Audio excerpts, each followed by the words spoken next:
On t'a menti depuis l'enfance, on t'a montré des monstres, des tyrans, des visages déformés par la haine, mais on ne t'a jamais montré leur version de l'histoire. Parce que si on le faisait, ça deviendrait inconfortable. Imagine une seconde que l'histoire de Batman soit racontée du point de vue du Joker. Imagine que l'histoire de Harry Potter soit racontée du point de vue de Voldemort.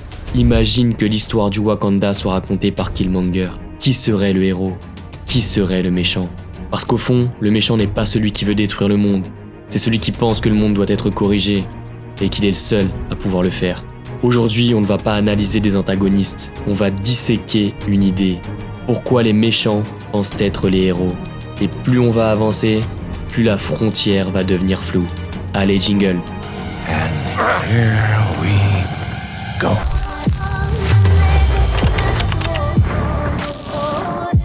Et en partie 1, la blessure qui crée la mission. Aucun grand antagoniste ne commence par le pouvoir, il commence par une fracture. Et on commence par le Joker, où l'humiliation devient philosophie. Le Joker n'est pas obsédé par l'argent, il brûle l'argent.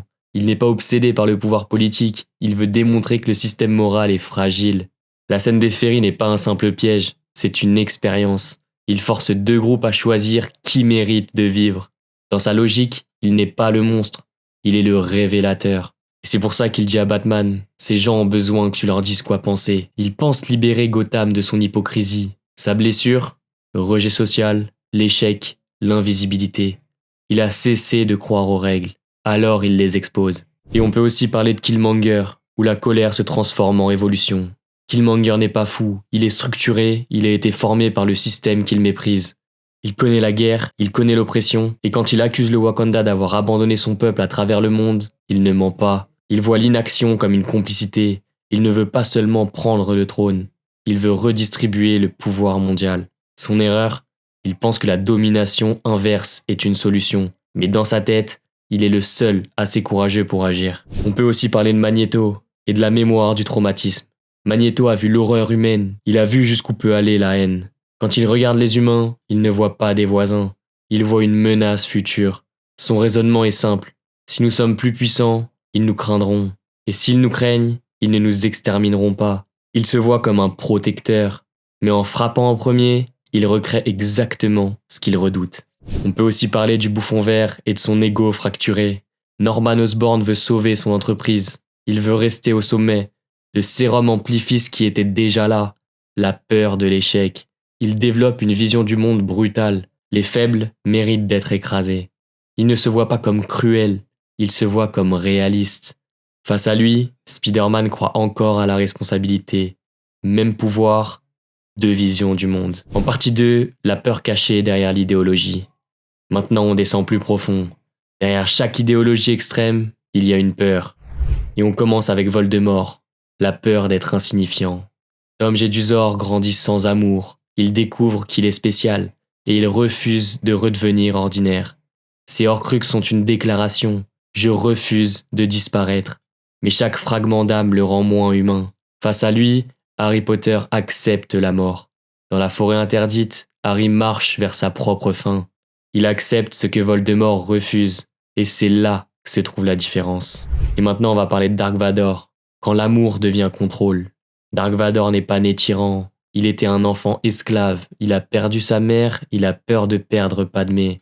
Il ne veut pas dominer la galaxie, il veut empêcher la souffrance. Et pour supprimer la souffrance, il accepte de supprimer la liberté. Il échange l'amour contre le contrôle. Et c'est un schéma qu'on retrouve partout. Quand la peur devient absolue, la morale devient secondaire. Parlons maintenant de Thanos et de sa logique sans empathie. Thanos ne cherche pas le chaos, il cherche l'équilibre.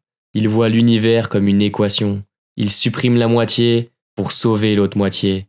Son problème n'est pas la cruauté, c'est l'abstraction. Il transforme des milliards de vies en chiffres.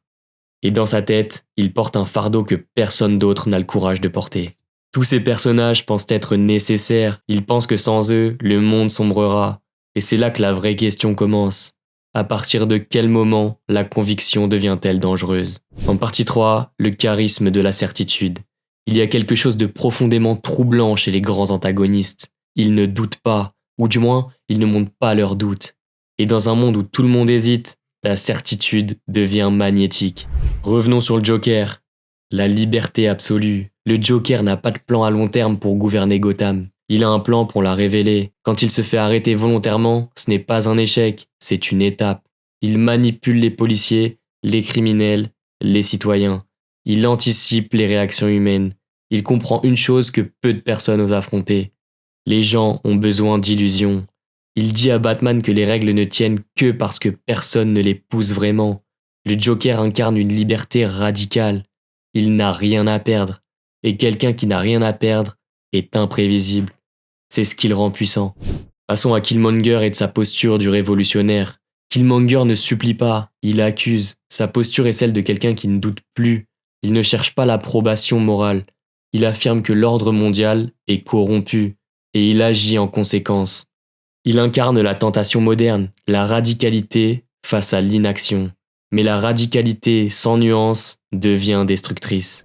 Passons à Magneto et son leadership par la peur. Magneto inspire, il attire les mutants marginalisés. Pourquoi ? Parce qu'il parle avec conviction. Il ne promet pas la paix fragile, il promet la sécurité par la domination. Et face à l'insécurité, la domination paraît rassurante. C'est ça le piège. Et enfin Thanos et sa tranquillité terrifiante. Thanos ne crie pas, il ne s'agite pas, il parle calmement. Il explique son plan comme un scientifique. Et c'est ce calme qui le rend effrayant, parce qu'il est convaincu. Il ne se voit pas comme violent, il se voit comme lucide. En partie 4, le miroir. Héros et méchants sont plus proches qu'on ne le croit. C'est ici que la vidéo prend un tournant. Les méchants et les héros partagent souvent une blessure, une perte, une injustice, un pouvoir. La différence ? Un choix. Prenons Harry Potter et Voldemort. Même enfance sans parents, même solitude. Mais Harry accepte l'amitié. Voldemort méprise l'attachement. Quand Harry marche dans la forêt interdite, il accepte la mort. Voldemort, lui, l'a fragmenté. Le héros accepte la limite. Le méchant la refuse. Prenons maintenant Spider-Man et le bouffon vert. Peter perd son oncle. Il apprend la responsabilité. Norman perd son statut. Il apprend la domination. 2 réactions à la peur. Responsabilité ou contrôle. Sans oublier la différence entre Batman et le Joker. Batman transforme sa douleur en mission. Il crée un code moral. Ne pas tuer. Le Joker rejette ce code. Il dit que les règles sont arbitraires. Batman veut contenir le chaos. Le Joker veut le révéler. Ils ne sont pas opposés. Ils sont dépendants. Et en partie 5, l'obsession du contrôle. Tous les antagonistes que nous avons vus ont un point commun encore plus profond. Ils veulent supprimer l'incertitude. Dark Vador veut contrôler le destin.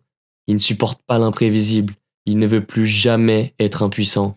Il préfère gouverner par la peur plutôt que subir le hasard. Mais en contrôlant tout, il devient prisonnier de son propre système. Thanos, lui, veut contrôler l'équilibre. Il impose une solution définitive. Pas de réforme, pas d'adaptation, pas d'évolution. Un acte radical. Il veut figer l'univers dans un équilibre imposé.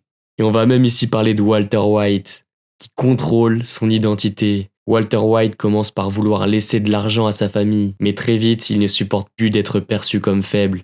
Il crée Heisenberg, il contrôle son image, il manipule Jesse, il élimine ses rivaux, et à la fin, il avoue qu'il l'a fait pour lui-même.